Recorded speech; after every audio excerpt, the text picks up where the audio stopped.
Hi, my name is Rolando Rodriguez, and this is my testimony on how I became one of Jehovah's Witnesses. And this is going to be done in different parts because I don't want this to be 3-4 hour long video like my previous ones on a different channel. So this is going to be more about my time with the Jehovah's Witnesses as opposed to what I'm doing now, and I'll probably get into that in future episodes. I've entitled this "In the Beginning." Actually, it was Memorial Day 1982, and it's a day that I remember well. It was a day that changed my life. I had just returned from Puerto Rico a few weeks earlier. Now, little background, I was born and raised in the South Bronx in New York City. And I left New York and moved to Puerto Rico with my parents around 1979. Against my wishes, I might add, because I had everything going for me right here in the States. I had finally got accepted into the High School of Art and Design, where I wanted to study to become a graphic artist and maybe get into drawing comics, which was a passion of mine. I used to do when I was a kid. Anyways, I vowed to someday return, and that day came in May 1982. And so, returning to the city, I went to live with my favorite aunt and uncle, Joseph and Emma Antonetti. I know it's a strange name, being that they're Puerto Rican and they have this Italian name, but that was their name, Antonetti. They're gone now, but they used to refer to me as their stepson because they found me sitting on their front steps, luggage and all. I neglected to tell them I was staying with them, but they were kind enough to let me stay. And I stayed with them for a few years. I mean, I was a good kid. I mean, I wasn't into drugs or alcohol. Yeah, I smoked a little pot, drank a little beer, but, when it was available. But it wasn't something I did on a regular basis. I didn't go down to the corner and, buy a dime bag or anything like that. It's just, usually hanging out with my brother or my cousin, and, they would have it, and, I partook. But when I was on my own, nope, couldn't find it anywhere on me or in my domain, so to speak. Um, I really wasn't a party person, so I mean, I was just starting out. So really, when you're starting out, who has time for drugs and booze and things of that nature? And because my parents owned a bar when they lived in Puerto Rico, and I saw what it did to people, I told myself, you know what? That's a road I really don't want to go down. So I avoided it. Introverted is what best describes me, or more or less of a social introvert. I mean, I can talk to people. I talk to people all day long. Um, and But after a while, people tend to just suck the life out of you. And so I'd have to go off and retreat to my personal space and kind of recharge my batteries. And so my cousin Mike was one of my best friends. Anyway, I found work with my uncle at his job. It was a box manufacturing company in a place called Mass Path, Queens. And so come Memorial Day, we had the day off. It was a holiday. And I decided to go visit my friend Vincent Rivas. Now, Vincent and I had known each other for quite a few years. Since around 73, 74. And we were in the same, street gangs, getting into fights and trouble. No, we didn't go around robbing people and But, we were mischievous, kind of like the little rascals. And as I came to his door, his mom answered and we exchanged greetings. And Vincent wasn't there, but she assured me that he would be home shortly. So I waited, and I don't know, maybe 15, 20 minutes later, Vincent shows up, and he's happy to see me. And after all, it'd been like 3 years since we last saw one another. And we we uh, we went to his room and we exchanged experiences, catching up. And Vincent, he looked the same, but yet he was different. He spoke pleasantly, which was odd because when I was hanging out with Vincent, every other word that came out of his mouth was an obscenity. And so as we spoke, the subject of religion came up, and I didn't think anything of it. So I humored him, and when he asked me, certain questions, and it's funny because I still have that conversation in my head. I remember it word for word. He's like, what's your hope for the future? Where do you see yourself in a few years? I'm thinking to myself, is this a job interview? But I don't remember exactly what I said, but it was along the lines of, who cares? And then he goes, do you know that God has a name? And I'm like, to be quite honest, I never really gave it much thought. So he turns to Psalms 83:18, takes the Bible off the shelf, and he says, here, read it.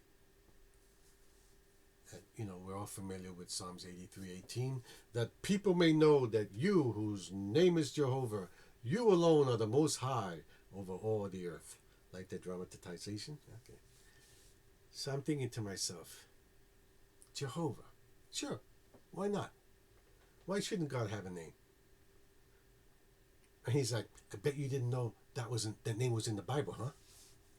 And I'm thinking, well, to be quite honest, I never looked at the Bible.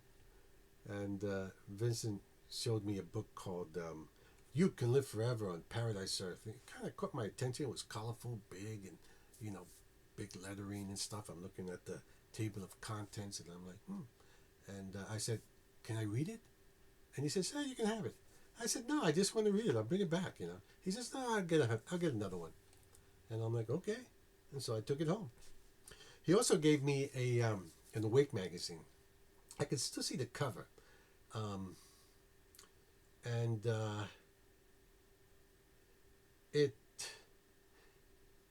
the feature article was on violence. And I know this is an odd thing to say, but at the time I loved violence. I mean, whether watching it or participating in it. I mean, I studied martial arts. I watched all those Bruce Lee movies. I must have seen every kung fu flick from the 70s and up until the very early 80s until I became a JW. And, he invites me to attend this, religious service that following Thursday. He's like, hey, you want to go to the Kingdom Hall with me this Thursday? And I go, Kingdom what? He says, Kingdom Hall. He says, church. You want to go to church with me on Thursday night? And I'm like, church on a Thursday night?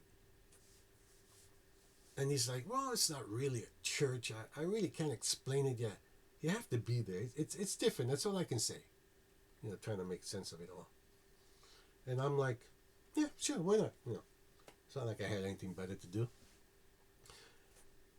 I was born and raised in the Catholic faith for the first 20 years of my life. Infant baptism, confirmation, altar boy. I was even a member of the CYO, which is the Christian Youth Organization. I remember my buddy Chris and I attended one of their weekend outings. It's kind of nice. But yet, I knew very little of Catholic teaching other than heaven and hell and saints and statues and priests and nuns who beat my butt on a daily basis because I went to Catholic school. I didn't even know about the Trinity doctrine. I always thought God was God and Jesus was Jesus, but who knew? And so the day after leaving Vincent's, I remember going home, and I walked the dog Duke, had dinner, and I headed for bed. I woke up in the middle of the night. Somehow I couldn't sleep, and I'm in my 60s now, and I still don't sleep very well. And I decided to read the book that Vincent gave me. So I went downstairs quietly, and I picked up this humongous Bible that was right over the fireplace mantle, and I carried it upstairs, and I began to read the book with the Bible, which was kind of difficult because I don't know my Bible. Back then I didn't know my Bible, and couldn't find anything. I had to go look in the index and table of contents, look at the page number, look them up, and I didn't look up every scripture, but I looked up enough, and somehow it kind of like sobered me up, and made me think. And I'm thinking to myself, this thing Vincent has needed some looking into. And so, come that Thursday, I had worked some overtime, and I came home late. Not to mention I was tired and filthy. And I called up Vincent, and I apologized to him that I couldn't make it. I'm like, I can't make it to church with you this evening. I just got home and I'm sweaty and tired. And he's like, yeah, it's okay, next time, And I said, I'll go with you on Sunday, okay? And he's like, you don't have to. I'm thinking, I think now, hindsight, I'm thinking, what kind of witness was that? You're supposed to witness to me. You're supposed to drag me into the meetings, And he's like, kind of arguing with me about, I don't have to go. And so I told him, listen, you invited me, I'm going to go. So I'll see you Sunday morning bright and early. And bright and early it was. I appeared at Vincent's doorstep at 7:30 in the morning. Vincent was still asleep. His little sister opened the door, and I just walked into his bedroom, and he's like, conked out. Turns out I was early. 2 hours early to be exact. The meeting didn't start till 9:30, so I waited, and then around 9 o'clock we headed to the Kingdom Hall. We walked, because that's what people in the Bronx do. We walk. Nobody has a car, and so Vincent wore this brown polyester suit. I think it was probably the only suit he had, and I've never seen him in a suit before. Me? Well, I got all dolled up for that day. Had myself these beige slacks. It was summer after all. Dirty white sneakers. I think they were Converse or Procats or something like that. And I had this awesome jersey that I wore. Had the rock group Kiss on it, on the front and the back, that my buddy Chris picked up at a concert a few years earlier, and he sent to me as a birthday gift. So, this was fashion at its best. And I walk into the hall, and I can't say I was impressed. Outside of the Catholic churches, I've never been to any other, so I can say it was different. It basically was an auditorium. That's what it looked like. This was the Jerome congregation. For any of you out there who have ever been to the Jerome congregation. And I sat down and I listened intently to the speaker. And as he spoke, he caught my attention because he was speaking about the death and mayhem to come during the great battle of Armageddon. And then I was later disappointed to find out that I couldn't participate in that war, even if I joined them. And so after the discourse, as you know, we stood up, sang a song, had a discussion out of the Watchtower, which I really couldn't get into. I found it kind of boring. And My visit was brief, so I thought. Imagine my surprise to find out I'd been sitting there for over 2 hours. I'm like, 2 hours? I can't even stand being in church for 15 minutes, and I'm there for 2 hours? So Vincent takes me around and he starts introducing me to his brothers and sisters in the faith. And, I just exchanged greetings and I just kept walking. I was like, hi, nice to meet you. Boom. And I headed to the literature counter because I love books. I always have loved books. They were my companions, through all my time, my hardships, and when I lived in Puerto Rico and whatnot. I just would always buy books and music. Those were my two favorite things. So I go to the literature counter and I'm looking around, and the guy behind the counter says, "Well, you're gonna need a Bible." So he gives me the black hardcover New World Translation. Then I picked up a book, "The Truth That Leads to Eternal Life," which I later find out was, according to the Guinness Book of World Records, was a bestseller. And it was interesting because the title of the book was "The Truth That Leads to Eternal Life." This was 1982. And here we are in 2025. And the truth that leads to eternal life back in 1982 is no longer the truth. So that book is nothing now. If you read that book today, it won't give you eternal life. You have to read some new book that they've published. So I don't know what new books they have now. Do they even publish books anymore? I don't know. Anyway, I met a guy by the name of Robert Reyes. He was a funny looking man in his 40s. He had a mustache, and he wore makeup. Later I found out that he had like this skin disease that left kind of like patches on his skin. So he felt, I don't know, conscious about it, so he would cover it over with makeup. Although one time, I actually met him on the street coming home from work, and he didn't have the makeup on. So apparently he only wore the makeup when he was at the Kingdom Hall. But when he was at work, and he worked in the sewers, he didn't wear the makeup. I thought to myself, he don't look that bad without the makeup, but I don't know if he's still around. Probably not. But who knows?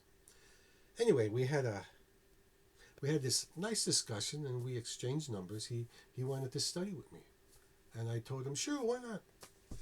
And it would be months before we got together and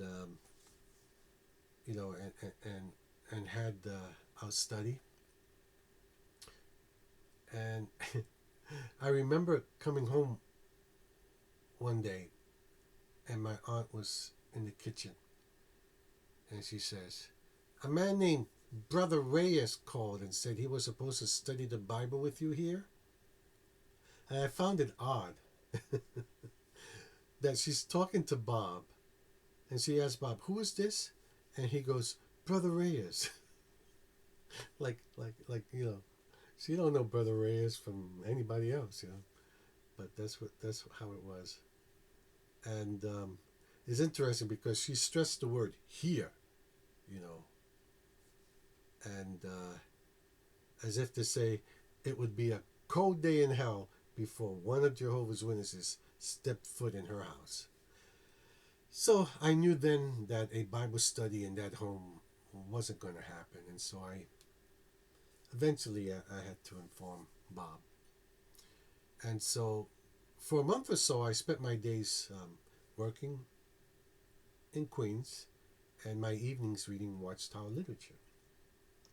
And I remember one day I was at work speaking with a co-worker.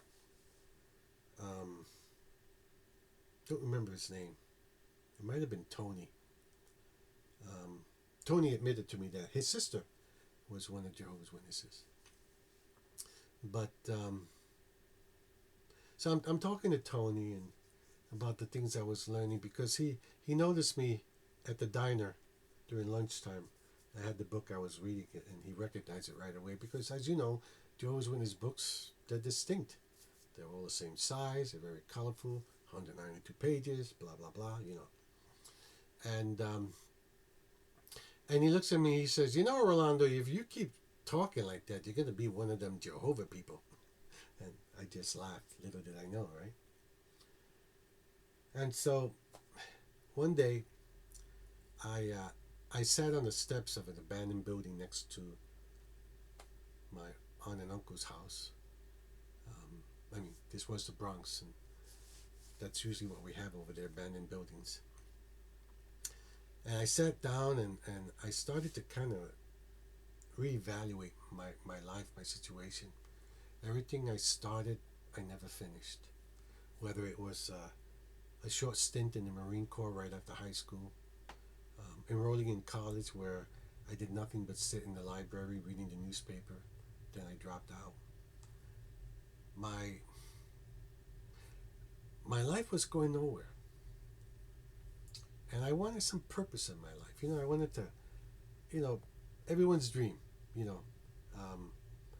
find a good woman, get married, have a bunch of kids, the American dream. It didn't have to be fancy, I had my own house. And I grew up in New York City. The best you can do is living in an apartment, And I remember Vincent telling me, he says, Jehovah answers your prayers. If you pray to him and it's important that you use his name or he won't listen, ask him and he'll answer. And I'm like, okay. So I sat there and I looked up in the sky and I prayed. I said, Jehovah, whoever you are, I need help. And if you exist, if you're really listening, help me. If what these people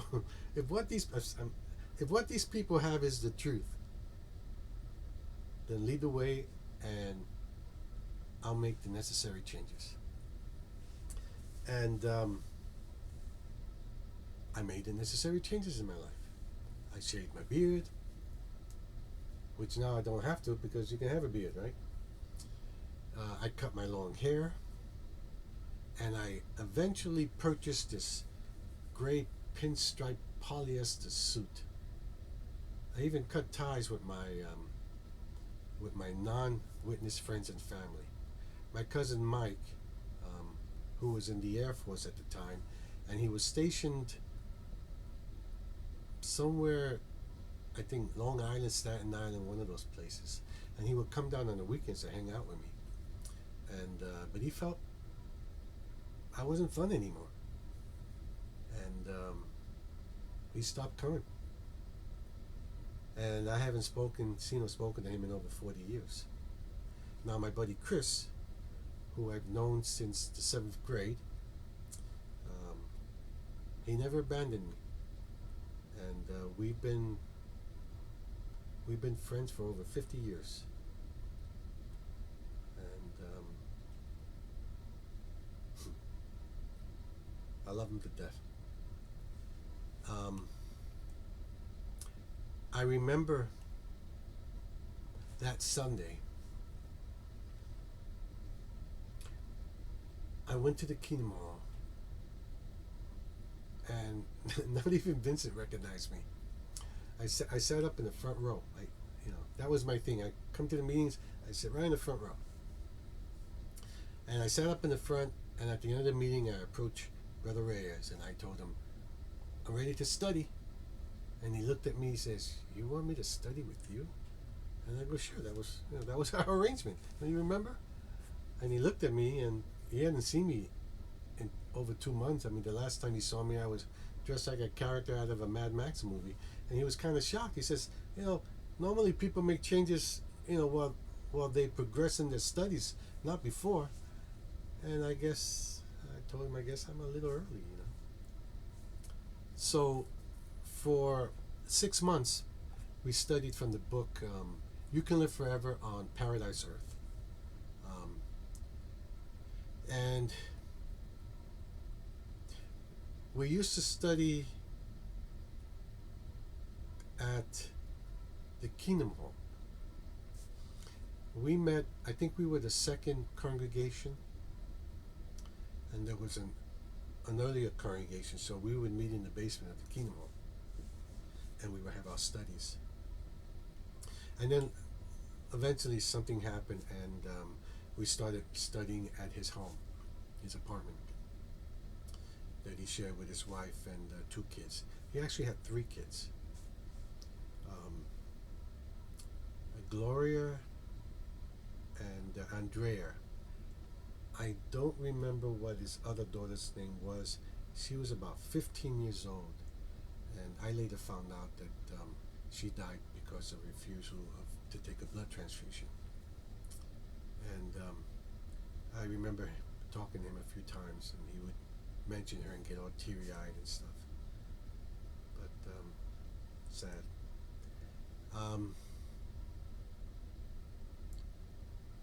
So we studied, and on July 23rd or 24th, I don't remember. I remember it was that weekend in 1983. I don't remember we got baptized on the Saturday or the Sunday, but it was that weekend. And at a district convention in Nassau Coliseum. And I was baptized. I was now one of Jehovah's Witnesses. And let me tell you, I was not prepared for what was to come my way in the years to follow. My life would never be the same. Now, I should say that it wasn't hard for me, since I was a bit of a loner. I did have friends when I was in the Jerome congregation, although some turned out not to be the best of association. More on that later. And since the witnesses looked down on higher education, and I really had no desire to go back to school, didn't work out the last time, I settled for work wherever I could find it. And I was unemployed for a good 6 months. And it wasn't until about December. I'm looking in the newspapers and the want ads. And I'm checking off all kinds of stuff. I mean, I did the temp agencies, everything. And I saw this advertisement for a fast food restaurant, I said, well, my parents own a restaurant. I know restaurant work. So I went down to Wall Street. Actually, it was a Beaver Street. It was called, and it was right in the financial district there. And I go in. There's this long line. They give you an application, and it was a Burger King. Burger King. What's that? What the hell, So I go in. I fill out the application. There was a guy there. The guy in charge. The place hadn't been built yet. They were hoping it'd be finished within a month or so. And this was December. And people giving him the app. They're coming in. They're giving him the application, and he's taking them. He's not even looking. He's like, all right, thank you. We'll call you. Don't call us. We'll call you. Don't call us. And then I hand him my application, and I'm walking out the door, and the doors are one of those glass, swinging doors, and I push it open, and before the door could even close, hold on, come back here. He says, you have restaurant experience? I go, yeah, my parents own a restaurant. I grew up in the restaurant business. He says, I'll see you in January. I'm like, great, got a job, My first real job, because all the other jobs I ever had was working for my parents. And so there I am, started out flipping burgers, mopping floors. And it was a Burger King franchise called Whopper Express. So their menus were very limited, and they had no seating area. They had like this long counter where you can just grab your stuff, stand there, eat real quick, and then walk out the door. And of course, Wall Street people was always fast-paced and stuff. And within a few months, I became a manager. And then they would send me to various different stores throughout New York City. Um, and, you know, it was enough for me to, we're talking minimum wage. But yet, with that minimum wage, I managed to get my own apartment. I had a one-bedroom apartment. First floor, walk in, kitchen, eating kitchen, big living room and bathroom and the bedroom. I had no furniture because I couldn't afford anything, but I still had my own place. It was better than being homeless, I guess. But I remember one day I was at work, and it was lunchtime, so it was getting pretty crowded since we were located in the Wall Street area, and people were always, quick bite, get back to work. And I noticed this guy in the line, and we kind of lock eyes. And I look at him and I go, Myron? That wasn't really his name, but that was the name we gave him. Well, they gave him. I already knew him as Myron. That was the name they gave him in high school when I lived in Puerto Rico. We actually went to high school together. And they called him Myron because, he was this little short, fat kid with glasses, and he was kind of nerdy looking. But he was the nicest guy. And he says, Caesar. I'm like, but they call you Myron. And he goes, Caesar. I'm like, okay, Caesar. And we chatted for a few minutes, and then he asked me, he says, you remember ISIS? And I said, I did, but, we didn't quite run into the same circles. We bump into each other, but, And as I recall, her stepdad was in the military, and he was stationed on the island. So we attended the same high school. And needless to say, Isis was black. She was a beautiful black woman. Had these beautiful features. Which is funny because my mother was, because she's passed now, but she was a very proud Puerto Rican woman. And she used to always tell us in that crazy accent of hers, she goes, I don't care who you marry, as long as he's Puerto Rican and Catholic. And when I lived on the island, I actually dated an Italian girl. Eventually married a Haitian, have two half Haitian kids, Haitian Ricans, I guess you can call them. I remarried a hillbilly from Kentucky, who's half native and half Irish. So, go figure. Anywho, apparently Isis worked in the area, or she was going to be in the area. I don't remember exactly, but they were going to meet up after work, and so he invited me to join them, and so I did. And long story short, Isis and I started dating, and we having a relationship. And she apparently lived a block away from the Antonettis, my aunt and uncle. And it was getting pretty serious. And one day, we were walking through the park, holding hands and giving each other the occasional hug. And this very young, I guess I have to call her unbaptized sister. She was the young daughter of one of the sisters there. She was about 7 or 8 years old. And she saw us, and she ratted me out to her mom. I saw Rolando hugging and kissing this girl, So the mom ratted me out to Brother Reyes. Eventually, I saw Bob at the meeting and took me aside, and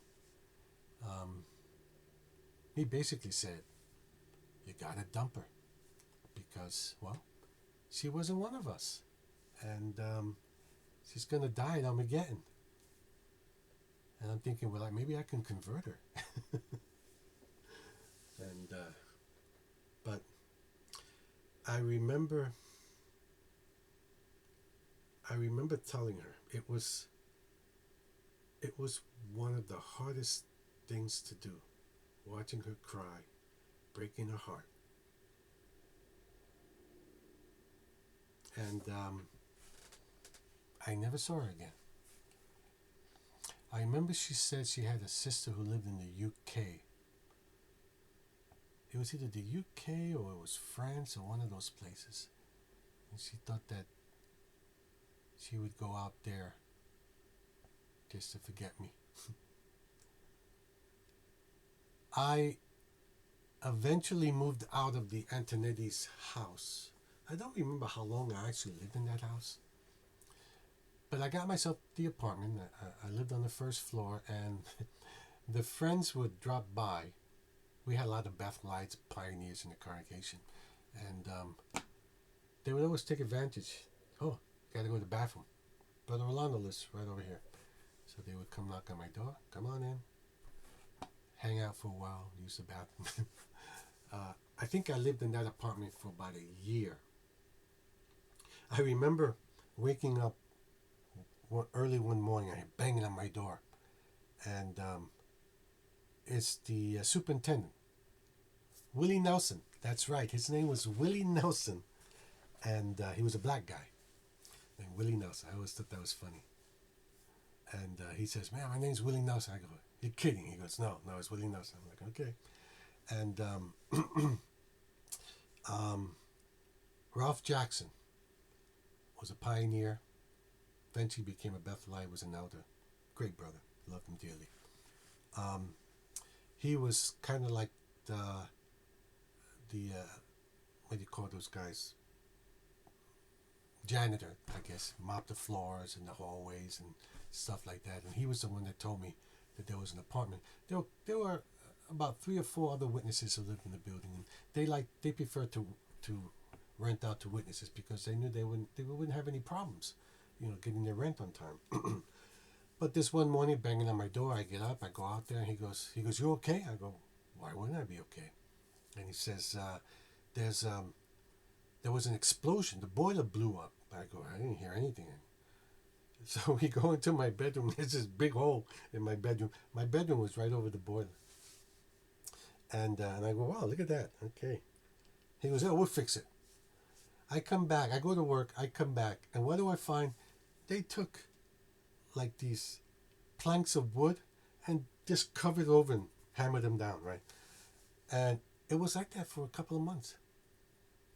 And I said, Willie, when are you guys going to fix my floor? He said, oh, we'll get to it. And they never did. And I told him, I said, listen, if you guys don't fix my floor, I'm not going to pay rent until you fix it. And so I didn't pay rent. I think I lived there for about 6 months without paying rent. They never fixed it until after I moved out. Came home one day, the door was locked. They changed the locks on my door. So I went to my neighbor who lived right next door. I jumped on his fire escape and came into the window. And then I changed the locks. and that weekend I rented a U-Haul and loaded all my stuff, which wasn't really much. It was a bed and a sofa. And this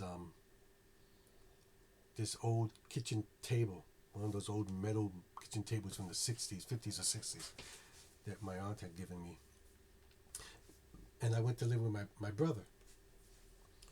And he said, oh, we can split the rent and the bills, and you can save money, I can save money.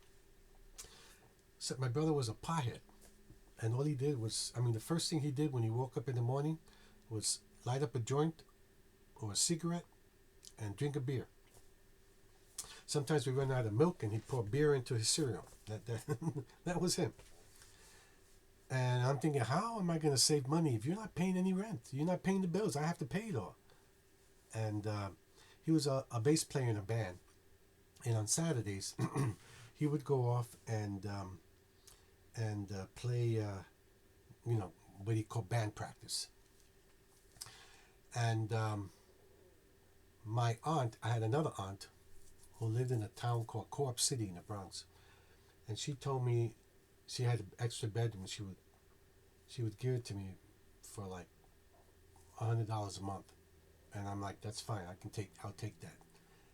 That'll give me enough money to to save up to find my own place. So I'm over there, and I pack up my stuff, and I put a couple $100 on the counter. I write a note to my brother, and I said, "Can't do this, bro. You're gonna bleed me dry." And I go live with my aunt. Later find out that she decided to give my bedroom to her friend. And then she wanted $150 because she was going to use that money to pay her friend to watch her daughter, who was mentally challenged. So where did I sleep? On a cot in the living room. And sometimes I would come home and she's entertaining people. And I'm like, I gotta go to bed. And you guys are basically in my bedroom, you know. I dealt with it for a few months. And then when I had saved up enough money, I remember at that time, I was no longer working at Burger King. I was still working on Wall Street at a Morgan Guarantee bank, doing stocks and bonds and stuff like that. It was literally right next to the World Trade Center. And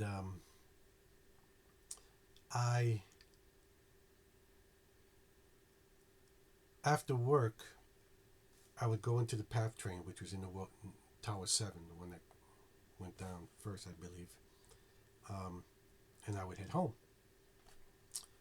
And one day I decided to take the PATH train into Jersey City. And as soon as I got to Jersey City, the Stanley Theater was right down the road.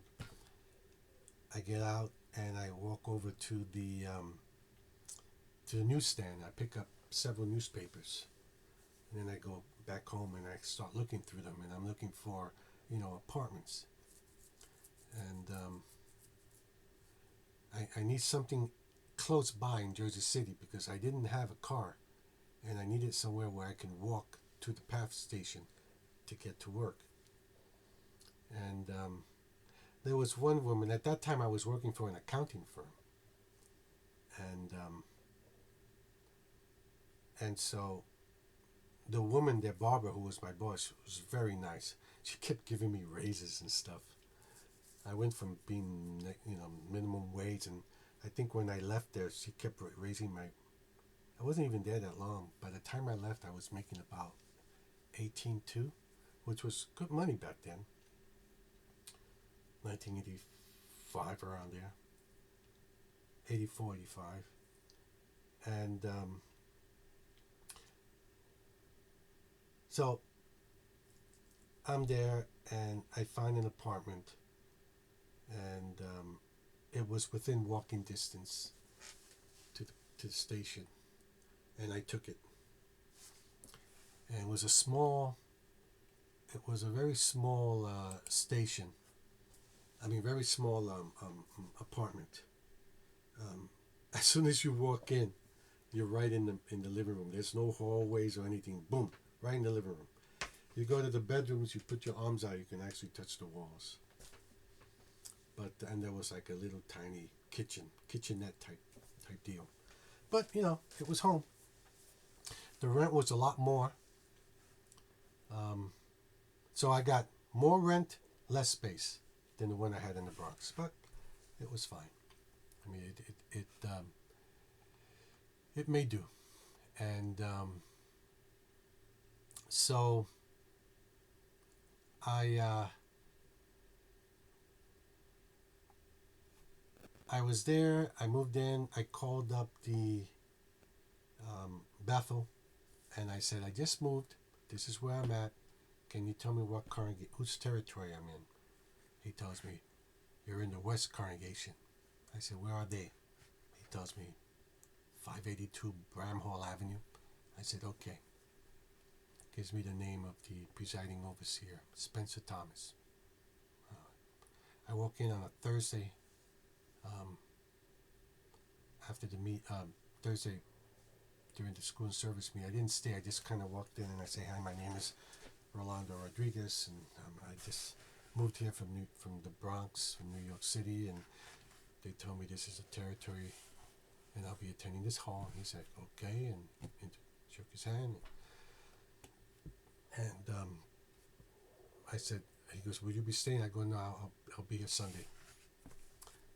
Sunday comes along, I give him all the information of my old congregation so they can have my records come over and whatnot. So, so that was that. That was 1985 when that happened.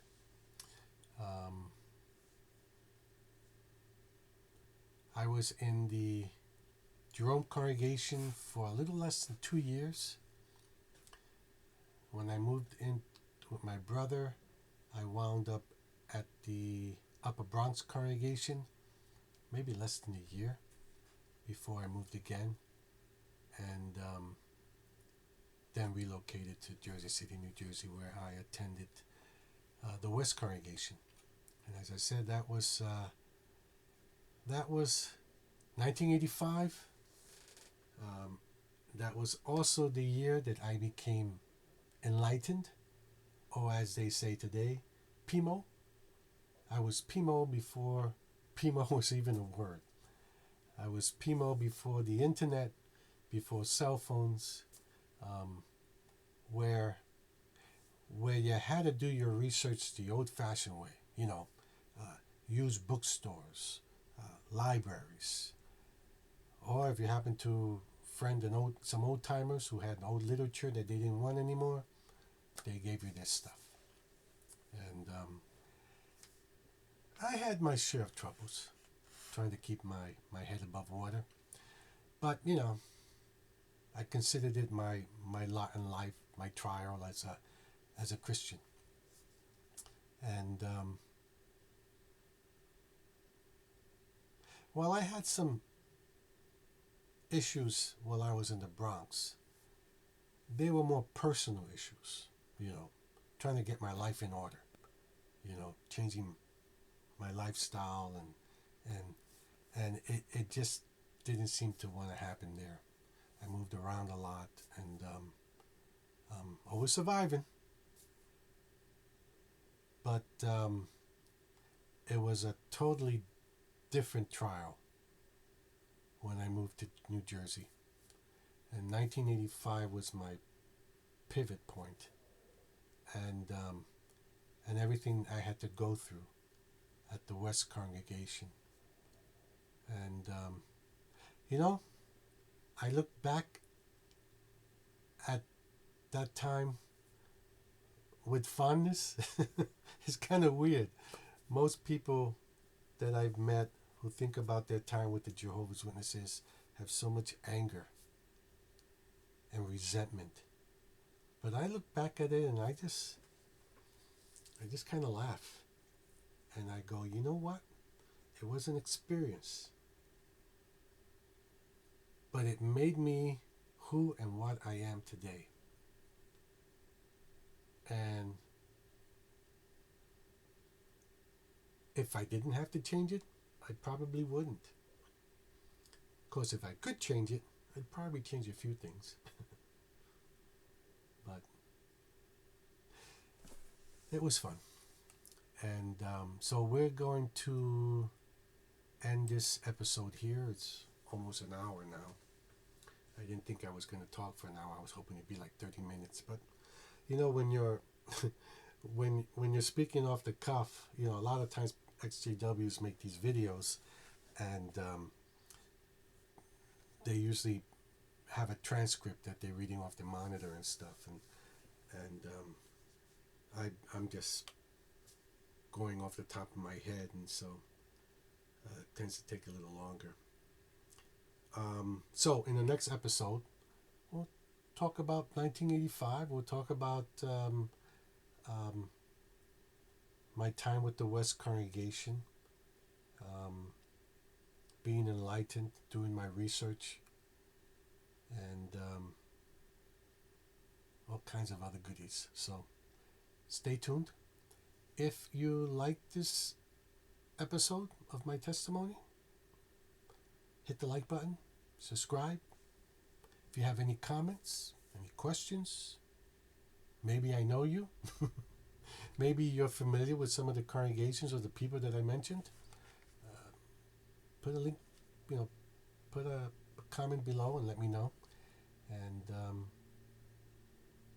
And I'll even leave my personal email address that you can contact me if you want, if you don't want to do it online here.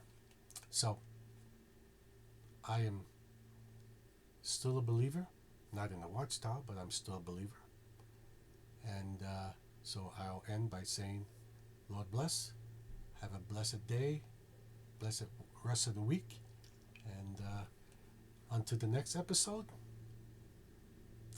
have a good one. So, take care.